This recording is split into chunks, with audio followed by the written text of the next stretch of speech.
Hello and welcome to A to Z biology. जैसा कि हमने स्ट्रेटजीज में शेयर किया है कि हमारे पास सबसे ज़्यादा अगर जो क्वेश्चंस पूछे जाते हैं या तो चैप्टर नंबर 1 से the reproduction the flowering plants and second जो प्रायोरिटी बेस्ड चैप्टर होना चाहिए आपका वो है मॉलिक्यूलर बेसिस ऑफ इनहेरिटेंस। तो आज हम लोग बात करेंगे मॉलिक्यूलर बेसिस ऑफ इनहेरिटेंस में और सबसे पहला पॉइंट 5.1 यानी डीएनए के बारे में समझेंगे। डीएनए का जो आपका पेपर में एनसीईआरटी में जितना भी मटेरियल दिया गया उस पे जितने भी क्वेश्चंस बन सकते हैं पॉसिबल 36 ईयर्स में जो भी पूछा गया वो आपसे शेयर करेंगे। इस क्वेश्चन प्रैक्टिस को कराने के बाद हम नेक्स्ट वीडियो में डीएनए के स्ट्रक्चर को और डीएनए से रिलेटेड और भी फैक्ट्स को बताएंगे और इससे रिलेटेड जितने भी क्वेश्चंस बन सकते हैं उनके बारे में बात करेंगे। लेकिन आज हम केवल एक छोटा सा वीडियो बना रहे हैं according to molecular basis of inheritance DNA. तो देखते हैं आप लोग जो अभी तक आप लोगों ने पढ़ा उसमें कितना क्वेश्चन आप सही ऑप्ट कर लेते हैं। ये एक फास्ट रिवीजन स्टाइल है, आप इस चीज़ को फॉलो करें और आपका जो रिवीजन है वो होना बहुत ज़रूरी है। सबसे पहले पहला क्वेश्चन है match list the following. List है ये मैच लिस्टिंग मैचिंग आती है। तो इसमें फैक्ट्स जो हैं आपको याद रखने होते हैं, फैक्चुअल है ये। हिस्टोन, न्यूक्लियोसोम, यूक्रोमेटिन, हेट्रोक्रोमेटिन और इसको सामने लिस्ट से मैच करना है। Loosely packed chromatin, densely packed chromatin, positive charge basic protein and DNA wrapped around stone. तो स्टोन्स जो होते हैं वो पॉजिटिव चार्ज बेसिक प्रोटीन्स होती हैं, तो ए का हो गया थर्ड। न्यूक्लियोसोम जो कि DNA wrapped around stone octamer होते हैं, तो इसका हो गया फोर्थ। यूक्रोमेटिन जो कि एक लूजली पैक्ड क्रोमेटिन है, इसका 11 एनएम का फाइबर होता है, केवल 11 एनएम का। और जो हेट्रोक्रोमेटिन होता है इसका 30 एनएम का फाइबर होता है। तो यूक्रोमेटिन इज लूजली पैक्ड और heterochromatin is densely packed chromatin है, ये 30 एनएम का होता है, ये सेकंड। तो आंसर इज मैच कर लेंगे हम लोग। ए का होना चाहिए थर्ड, तो हमारे पास देखेंगे इसमें कौन सा थर्ड है, ये दोनों ही थर्ड है। फिर बी का होना चाहिए फोर्थ, तो बी का हमारे पास है यहाँ पर ये फोर्थ और आंसर यहाँ पर डी। नेक्स्ट है given below the prokaryotic the positively charged DNA is held with the some negatively charged protein in a region called nucleotide. In eukaryotes the negatively charged DNA is wrapped around the positive charged histone octamer to form nucleosome.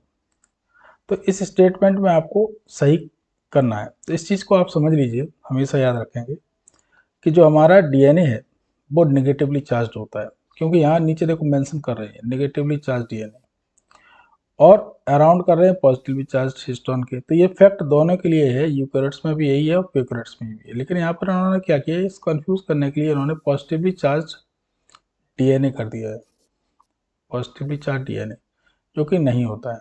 तो इसका मतलब ये हुआ कि हमारा जो statement first है वो गलत है और स्टेटमेंट सेकंड है वो सही है। तो आंसर होगा इसका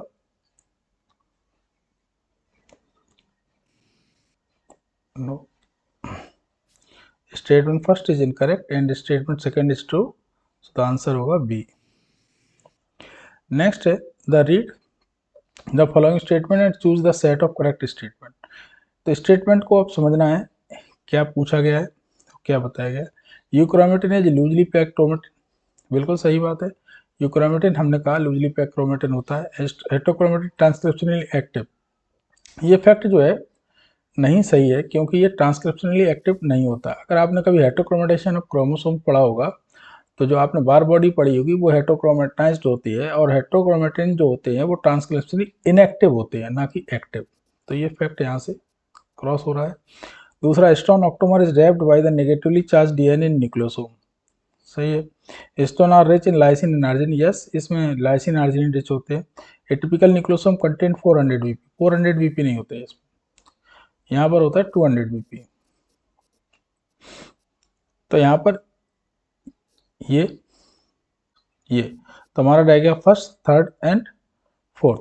तो फर्स्ट थर्ड एंड फोर्थ देख लेंगे किसमें है, फर्स्ट थर्ड एंड फोर्थ, उसको हम टिक कर देंगे।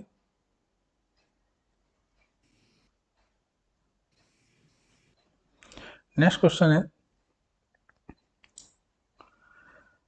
The length of DNA molecule in a one is 1.1 metre, what will be the approximate number of base pair. ये क्वेश्चन थोड़ा सा मैथमेटिकली आप लोगों को लग रहा होगा ये थोड़ा टफ क्वेश्चन है, लेकिन ये टफ नहीं है क्वेश्चन, इसको आप इजीली आप समझेंगे तो आसानी से ये हो जाएगा।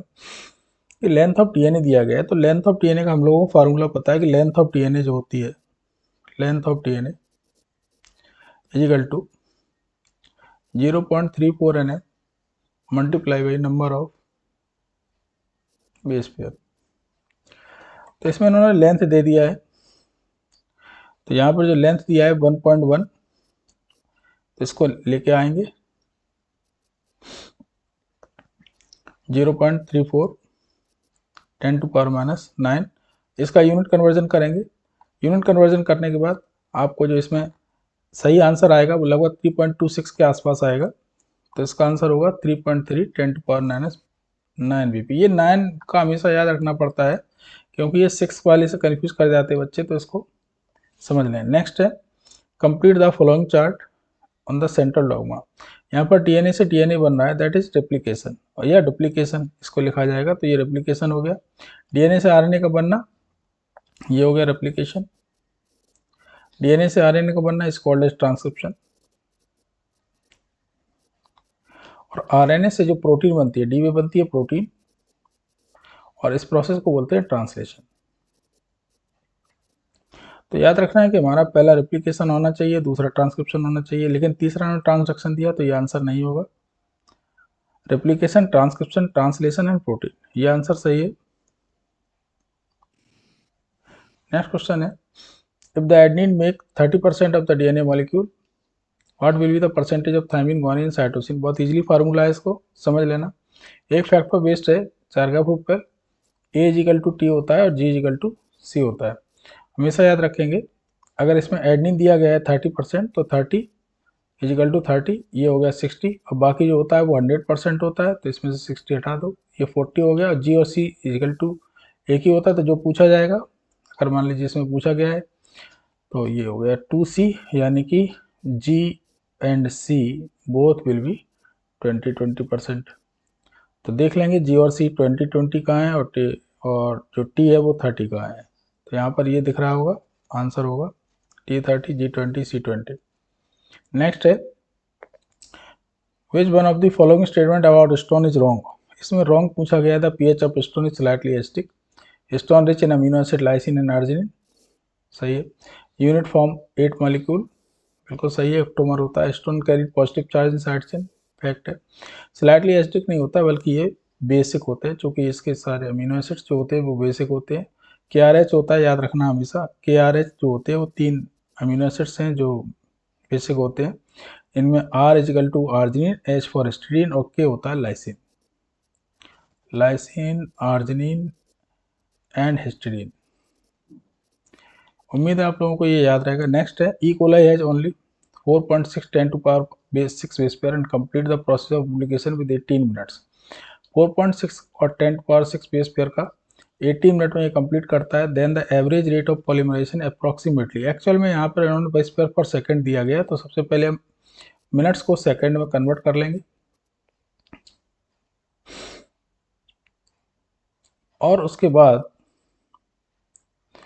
इसको 4.6 में 10⁻6 में 4.6 10⁻6 में इसका डिवीजन दे देंगे। तो डिवीजन की वजह से जो इसमें आएगा वो आएगा लगभग 4000 base pair per second. Next है the term nuclein for the genetic material used. Simply सब लोग जानते हैं, that is discovered by Friedrich Miescher. उन्होंने सबसे पहले इसको देखा था WBC में, और WBC के न्यूक्लियस में उन्होंने देखा था इसको, इसलिए उन्होंने इसका नाम न्यूक्लियन रख दिया था। आफ्टर दैट फॉस्फोरिक एसिड जब इसमें पाया गया तो nuclein become converted to nucleic acid. Next है 10 the distance between the 2 consecutive base pair is 0.3 nm। इस चीज़ को याद रखना पड़ेगा, 0.34 nm या 3.4 10⁻⁻10 एंगस्ट्रॉम, लेकिन यहाँ सारे फार्मूले nm में दिए गए तो इसको याद रखें। And the total number of base pair of DNA double helix is a typical membrane cell is 6.6 10⁻⁹। तो जैसा कि फार्मूला दिया गया था वैसे फार्मूले से हम निकालेंगे length of DNA। Length of DNA is equal to 0.34 10⁻⁹ number length of DNA multiply यहाँ पर हो जाएगा 6.6 10⁻⁹। तो ये दोनों एक दूसरे से कैंसिल हो जाएंगे, तो यहाँ पर लगभग 2.2 मीटर का आएगा। नेक्स्ट है विच of the following statement is correct. ध्यान से पढ़ना है इसको, हमेशा याद रखना है कि एडनिन जो होती है वो डबल बॉन्ड से जुड़ती है थायमिन से, और जो ग्वानिन होती है वो ट्रिपल बॉन्ड से जुड़ती है साइटोसिन से। तो इसमें ये याद रखना है, इसमें सिंपल फैक्ट है ये, adenine pairs with thymine through 2H bond. तो answer is D. Purine found both in DNA and RNA.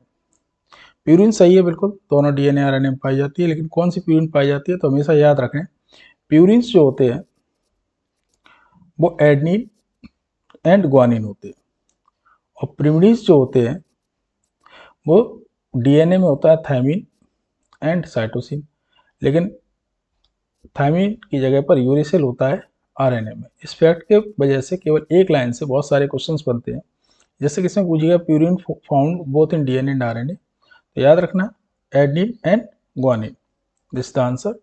So the answer D. 13 DNA fragments are positively charge, negatively charge, neutral, either positively. पहले से पढ़ते हैं, इसको समझते हैं। तो ये पॉजिटिवली चार्ज होती है, नेगेटिवली चार्ज होती है, न्यूट्रल होती है, पॉजिटिवली नेगेटिवली चार्ज होता है। तो डीएनए जो होता है वो हमेशा नेगेटिवली चार्ज होता है, क्योंकि पॉजिटिवली चार्ज हिस्टोन से जुड़ता है। डीएनए नेगेटिव चार्ज होता है, ये हमेशा याद रखना। The association of histone H1 with the nucleosome indicate. तो आप लोगों ने अगर सही से पढ़ा होगा तो इसके बारे में पता होगा कि आपका जो कोर प्रोटीन होती है हिस्टोन ब्लॉक्स, उसके ऊपर डीएनए इस तरीके से लिपटा होता है, और उसके बाद ये दूसरे से जुड़ जाता है। साथ ही साथ यहाँ पर एक H1 प्रोटीन और लिंक हो जाती है, जिसकी वजह से ये कंडेंस्ड होता है। तो ये किस चीज़ को शो कर रहा है, तो एक्चुअल में ये DNA condensed into chromatin fibre, ये इस चीज़ को शो कर रहा है क्योंकि यहाँ पर यूक्रोमेटिन और हेट्रोक्रोमेटिन का चेंजेज होता है। नेक्स्ट है in sea urchin DNA which double stranded 70% of the base were shown to cytosine, यानी कि साइटोसिन है 17%, the percentage other 3 base pair, तो सी है तो जी भी 17 होगा। और उसके बाद अगर ये 34 है तो 100 में से 34 आप माइनस कर दें, तो जो आएगा दैट इज 66। तो there would be 33A and 33% T, क्योंकि A is equal to T and T is equal to A, C is equal to G and G is equal to C। तो the answer will be C17, G17, A30, T33। यहाँ पूछा गया C, तो इसका answer होगा C। Which one of the following is not applicable to tRNA. Important सा सवाल है और बहुत ही बेसिक सा सवाल है। Complementary base pairing 5' phosphoryl 3' hydroxyl end heterocyclic nitrogenous base Chargaff rule. Complementary base pairing, देखो चूंकि आप लोगों ने डबल स्ट्रैंड आरएनए के बारे में नहीं पढ़ा, लेकिन हम जानते हैं कॉम्प्लीमेंट्री बेस पेयरिंग होती है टीआरएनए के बारे में। टीआरएनए में आपने देखा होगा कॉम्प्लीमेंट्री बेस पेयरिंग को कर सकते हैं। यहाँ पर जो चीज़ फॉलो नहीं होगी वो होगी सार्गेफ्रोल, क्योंकि सार्गेफ्रोल जो होता है वो डबल स्ट्रैंड डीएनए के लिए बना हुआ है, जिसमें वो कॉम्प्लीमेंट्री होते हैं और इसके लिए बना है, तो ये सार्गेफ्रोल को फॉलो नहीं करता है।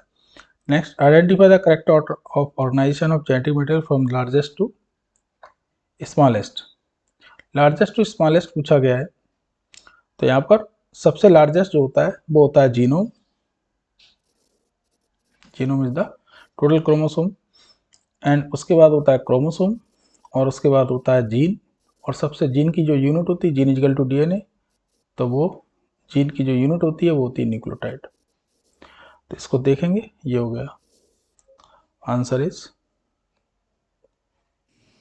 Next the diagram show in the important concept the genetic application of the DNA, filling in the blanks A to C। देखिए डीएनए टू डीएनए बनना, रेप्लिकेशन, डीएनए से एमआरएनए बनना, ये हमने पहले ही बता दिया था। इसको हम कहते हैं ट्रांसक्रिप्शन। एमआरएनए से प्रोटीन का बनना इट्स कॉल्ड एज ट्रांसलेशन। और प्रोटीन से प्रपोज भाई, ये लिखा है प्रोटीन से क्या चीज़ है, प्रपोज किसने किया था, तो ये किया था क्रिक ने। So the answer is transcription, translation, Francis Crick. Next, what are the structure called the given experience beads on string in the chromosome when bead under the electron microscope. अगर हम इसको पढ़ेंगे तो ये इस तरीके से बीट्स ऑफ स्ट्रिंग दिखाई देंगी, ये इस तरीके से होती है। अगर इसको हम नमक के घोल में रख देंगे तो ये इस तरीके से दिखाई देंगी। तो ये स्ट्रक्चर जो होती है वो न्यूक्लियोसोम होती है। So the answer is nucleosome. Next है which one of the following do not follow the central dogma of molecular biology. Central dogma समझना पड़ेगा। सेंट्रल डॉगमा क्या होता है? सेंट्रल डॉगमा होता है डीएनए से आरएनए का बनना, यानी information copy in the form of RNA, and according to information protein will form. This is the central dogma. और सेंट्रल डॉगमा सारे प्लांट, सारे एनिमल सब में फॉलो होता है, केवल कुछ वायरसेस को छोड़कर जो कि आरएनए वायरसेस होते हैं, जिनका जेनेटिक मटेरियल आरएनए होता है। इनको हम रेट्रो वायरसेस भी कहते हैं, क्योंकि इनमें जो होता है वो रेट्रो पोजीशन में ही सारी चीज होती है, यानी आरएनए से डीएनए बनता है। इनके पास स्पेशल एक एंजाइम होता है, इसकी खोज की थी टेमिन ने, इसको याद रखना है सबको। आरएनए से डीएनए का बनना is called as reverse transcription and that form in retroviruses. ढूंढ लेंगे इसमें, अगर कोई रेट्रोवायरस HIV के अलावा कोई दिया गया तो उसको देख लेंगे। तो यहाँ पर HIV है, बाकी ये क्लेमाइडोमस, स्मोकर, पी, ये सब है, लेकिन केवल वायरसेस के लिए है, तो answer will B HIV। Next है the 3'5' phosphodiester linkage inside a polynucleotide chain serve to join one DNA strand with other DNA strand, one nucleoside with other nucleoside, one nucleotide with another nucleotide, nitrogen base with pentose sugar। यहाँ पर 3' to 5' phosphodiester linkage जो है वो polynucleotide में जो होती है वो किसको जोड़ती है? तो ये हमेशा एक न्यूक्लियोटाइड को दूसरे न्यूक्लियोटाइड से जोड़ती है। यहाँ पर साइड का कोई सीन नहीं है, so the answer will be C. Next है the DNA molecule. Total amount of purine nucleotide pyrimidine nucleotide is not always equal. ये फैक्ट सही नहीं है। ये 3 are 2 strands which run parallel in 5'3 direction, ये सही है। The proportion of DNA in relation to thymine varies with the origin, नहीं, because A is equal to T, there are 2 strands which run anti-parallel, one in 5' direction and another in 3' direction. There are 2 strands which run parallel in 5' direction. Parallel, ये parallel नहीं होते, ये भी नहीं है, ये भी नहीं है, so the answer is D. Next, the length of DNA molecule greatly exceed the dimension of the nucleus in the eukaryotic cell. How this DNA accommodate? तो हम ये जानते हैं 2.2 मीटर का डीएनए होता है, जबकि जो न्यूक्लियस होता है उससे काफ़ी छोटा होता है, 0.2 माइक्रोन। तो इससे ये कंडेंसेशन जो होता है वो पहला लेवल का, दो तरीके कंडेंसेशन होते हैं। पहले लेवल कंडेंसेशन होता है जिसमें यूक्रोमेटिन बनता है आपका 6 टाइम हो जाता है, दूसरे वाले कंडेंसेशन में 7 टाइम हो जाता है, लगभग 40 टाइम्स ये कंडेंस्ड हो जाता है। तो इस केस में हम कह सकते हैं यहाँ तो ये सारी चीज़ें नहीं होती, बल्कि ये सुपर कॉइलिंग ऑफ न्यूक्लियोसोम है। नेक्स्ट है the 2 polynucleotide chain in DNA are discontinuous, anti parallel, semi conservative, parallel. ये एंटी पैरेलल है, हमेशा याद रखना, क्योंकि इसमें एक डायरेक्शन 3' to 5' और दूसरे डायरेक्शन 5' to 3' हो गया। What is 5' to 3'? इस चीज़ को समझना आएंगे। जो एक न्यूक्लियोटाइड का लास्ट जो नाइट्रोजन बेस होता है उसमें केवल 3' पर OH ग्रुप होता है, और इसके इसी सेम बेस पर 5' जो लास्ट शुगर होती है दूसरे टर्मिनल पर, उस जगह पर फॉस्फेट जुड़ा होता है। इसी डायरेक्शन को 3' और 5' डायरेक्शन कहते हैं। सेम विद दिस, यहाँ पर भी दूसरा इसी तरीके से होगा। यहाँ पर ये 3' यहाँ पर होगा 3' और यहाँ पर होगा 5'। उम्मीद है आप लोगों को ये चीज़ समझ में आ गई होगी। बाकी हम अपना जो है लेक्चर में कभी कंप्लीट कर देंगे वीडियो में, आप देख लेना। 1 turn of helix in the V form DNA is approximately. DNA का एक हेलिक्स कितना होता है? तो इसमें ये याद रखना, एक टन जो होता है उसमें एक टन में 10 न्यूक्लियोटाइड बेस पेयर होते हैं, और न्यूक्लियोटाइड बेस पेयर जो होता है 0.3 nm पे होता है। यहाँ पर ये क्वेश्चन कंफ्यूज करने के लिए रखा गया है कि देखिए आप दो वैल्यू रखी गई हैं और दोनों वैल्यू आपको कंफ्यूज कर देंगे, हमेशा ये याद रखना है इस केस में। अगर इस तरीके क्वेश्चन आता है तो एक टन जो होता है, एक टन वो आपका 34 एंगस्ट्रॉम का होता है, 34 एंगस्ट्रॉम का। फटाफट से समझ लेंगे 34 एंगस्ट्रॉम, अगर इसको नैनो में कन्वर्ट करेंगे तो ये हो जाएगा आपका 3.4 nm, क्योंकि इसमें हम एक कम कर रहे हैं, क्योंकि ये 10⁻⁻10 होता है, 10⁻⁻10 के लिए इसमें 3.4 nm हो जाएगा। Antiparallel strand of DNA molecule means that, antiparallel same वही क्वेश्चन है, सेम वही क्वेश्चन है। Phosphate group of 2 DNA strand share the same position, ये नहीं है, अपोजिट डायरेक्शन होगा। नेक्स्ट है which are the following makes us RNA template to synthesise DNA. Which of the following makes use of RNA template to synthesise DNA. अभी हमने बताया था कि जितने भी डीएनए पॉल होते हैं वो डीएनए डिपेंडेंट यानी डीएनए टेम्पलेट को यूज़ करते हैं, लेकिन एक होता है रिवर्स ट्रांसक्रिप्टेज जो ये काम आरएनए से करता है, यानी कि आरएनए से डीएनए को बनाता है। डीएनए से आरएनए बनता है, लेकिन आरएनए से जो डीएनए को बना है that is called as reverse transcriptase enzyme and the process called as reverse transcription also called as teminism. ये टेमिनिज्म के नाम से ही पूछा जा सकता है, इसकी खोज की थी सबसे पहले टेमिन ने। नेक्स्ट है विच of the following hydrolysis internal phosphodiester bond in polynucleotide chain. ये देखो क्वेश्चन कंफ्यूज करता है बहुत। जितने भी पॉलीन्यूक्लियोटाइड चेन्स हैं अगर वो टर्मिनल एक साइड से कोई न्यूक्लियोटाइड को तोड़ रहे हैं दैट इज एक्सोन्यूक्लियेज एक्टिविटी, और अगर वो बीच से तोड़ रहे हैं, जैसे मान लीजिए डीएनए है और इस डीएनए को कोई यहाँ से कट कर रहा है, इस जगह से कट कर रहा है, तो ये एंडोन्यूक्लियेज है, यानी कि बीच के न्यूक्लियोटाइड्स को फास्फोडाइस्टर को तोड़ रहा है, तो ये एंडोन्यूक्लियेज एक्टिविटी है। Answer will be endonuclease. Next है the following ratio generally constant for a given species. देखिए बहुत से बच्चे इस चीज़ को जानते नहीं हैं। There is a molar ratio, यहाँ पर एक मोलर रेशियो वर्क करता है जिसमें जो A+T है और G+C है वो बिल्कुल स्पेसिफिक होता है, हर स्पीसीज के मेंबर के लिए एक होता है। तो यहाँ पर अगर A+T/G+C लिखा हो या G+C/A+T लिखा हो, इसको याद रखना है, इसको कंफ्यूज नहीं करना कभी भी। ये क्वेश्चन बहुत इंपॉर्टेंट है और इम्पॉर्टेंट फैक्ट है, इसको आप नेग्लेक्ट नहीं कर सकते। इसी को मोलर रेशियो भी कहते हैं, that is called as molar ratio. अगर ये मोलर रेशियो के नाम से पूछा जाए तो अभी आपको आंसर यही रखना है। डीएनए परसेंटेज तरीके के सवाल बहुत आते हैं जो परसेंटेज के लिए होते हैं। The DNA percentage of thymine is 20%। यहाँ 20%, then what is the percentage of guanine. तो अगर थायमिन 20 है तो एडनिन भी 20 होगी, ये भी 20 हो गया, ये भी 20 हो गया, तो बाकी बचा कितना 60। जैसा कि आपने बताया था इसको भी 2 कर दो तो ये हो जाएगा 30। तो इन्होंने पूछा है ग्वानिन, तो इट विल बी 30। नेक्स्ट है one of the similar between DNA and RNA, what is the similarities है, इनमें क्या सिमिलरिटीज है। तो अगर आपने डिसिमिलरिटी पढ़ी होगी तो ये भी जानते होंगे। They are capable of replicative, they are polymers of nucleotides, they have similar pyrimidine base, they have similar sugar. देखो सिमिलर शुगर्स नहीं होती, राइबो शुगर होती है, एक में डीऑक्सी राइबो शुगर होती है, ठीक। हैव सिमिलर pyrimidine नहीं होती क्योंकि एक में थायमिन होता है, एक में यूरेसिल होता है, because uracil is also called as thymine is also called as 5-methyl uracil. These are the polymer of nucleotide, क्योंकि दोनों ही पॉलीन्यूक्लियोटाइड है, जबकि रिप्लिकेशन में आरएनए रेप्लिकेट नहीं कर सकता है अकेले बिना डीएनए के।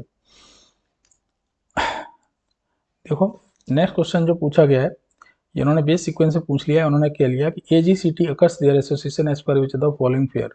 डीएनए में अगर एक जगह AGCT है, यहाँ पर AGCT है, तो दूसरे डीएनए को उन्होंने पूछ लिया, तो यहाँ पर क्या होगा, देखिए यहाँ पर T होगा, यहाँ पर होगा A के सामने T, G के सामने C, C के सामने G होगा, T के सामने A होगा। देख लीजिए इसमें कौन सा होगा, TCGA, तो आंसर इज D।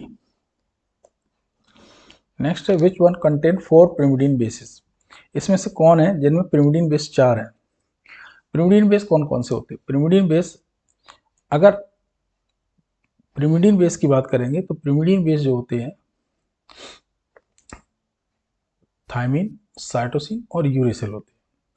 इन्होंने क्या किया है, इन्होंने यूरेसिल दिया है। अब इसमें उन्होंने कुछ 4 pyrimidine बेस किस्में हैं। देखिए ये प्यूरिन है, ये प्यूरिन है, ये pyrimidine हो गया, ये pyrimidine हो गया, प्यूरिन प्यूरिन pyrimidine, और ये हो गया प्यूरिन, और ये हो गया pyrimidine। 4 कंप्लीट हुए। Which one contain 4 pyrimidine base. Next है, इसमें अगर देख लें, देख लीजिए ये प्यूरिन है, ये प्यूरिन है, ये प्यूरिन है, ये प्यूरिन है, ये प्यूरिन है, ये प्यूरिन है, तो इसमें 3 ही हुए। यहाँ पर भी ये प्यूरिन है, ये प्यूरिन है, ये प्यूरिन है, ये प्यूरिन है, ये प्यूरिन है, ये प्यूरिन है, यहाँ पे भी 3 है, तो answer is a. Next, out of ATGC pairing base pair of DNA may exist in alternative state on the arrangement called। देखिए ऐसा होता है कभी कभी कि जो नाइट्रोजन बेसिस होते हैं वो एक टॉटोमराइजेशन शो करते हैं और उसमें वो base pairing at the time of application change करते थे, जिसकी वजह से कई तरीके के म्यूटेशन होते हैं, खास करके वो पर्टिकुलर जो नाइट्रोजन बेस है वो बदल जाता है। तो इस तरीके के म्यूटेशन को हम क्या कहते हैं? दिस इज बोला बेस ऑफ डीएनए में exist alternative valency state owing the arrangement called, that is called as tautomerisation mutation. क्योंकि एनालॉग अलग होते हैं, फ्रेम शिफ्ट अलग होता है, पॉइंट म्यूटेशन अलग होता है। नेक्स्ट है a DNA which with unequal nitrogen base would most probably, अगर ये अनइक्वल है तो ये सिंगल स्टैंडर्ड होगा, इस आरगैप को फॉलो नहीं करेगा। In RNA thymine is replaced, RNA में थायमिन जो होती है वो किससे रिप्लेस हो जाती है? यूरेसिल से, क्योंकि uracil is the main base. Actual में थायमिन एक इवॉल्व कंपाउंड है जो यूरेसिल से इवॉल्व हुआ है। तो ये यूरेसिल जो है ये जब मॉडिफाइड हुई तो 5 मिथाइल साइटो, ये 5 मिथाइल यूरेसिल होता है thymine. Nucleotide is formed of, nucleotide किसके बने होते हैं? न्यूक्लियोटाइड इज फॉर्म्ड ऑफ, तो न्यूक्लियोटाइड हमेशा याद रखें 3 चीज़ें होती है, नाइट्रोजन बेस, पेंटोज शुगर और फास्फोरिक एसिड। 3 चीज़ों से मिलकर बने होते हैं, तो nitrogen base, sugar and phosphate. This is the answer D. Next है 38, a segment of DNA has 120 adenine and 120 cytosine base, the total number of nucleotide present in the segment A is equal to T and G is equal to C। इस फार्मूले से निकाल लेंगे तो 120 120 and 120 and 120 will be 480। The answer will, कितना easy question है, लेकिन ये बस डेटा को यूज कर लिया इन्होंने। Next, an octamer with 4 strand complex with the DNA fragments DNA forms. एक ऑक्टोमर में 4 स्ट्रॉन कॉम्प्लेक्स होते हैं, बिल्कुल सही बात है। ये कौन सी चीज बनाते हैं? That is form nucleosome. उम्मीद है आपको ये 39 क्वेश्चन तैयार हो जाएंगे, बहुत इजी जो है आप तैयार कर सकते हैं इन क्वेश्चंस को, आसानी से पढ़ लीजिए। कोई भी डाउट है या कोई भी क्वेश्चन आपको समझ में नहीं आ रहा, कमेंट कर दें। Thank you very much. जिन लोगों ने अभी तक शेयर नहीं किया, शेयर जरूर कर दें ताकि आपको इन्फॉर्मेटिव वीडियोस मिलते रहें। बेल आइकन को दबा दें। Thank you.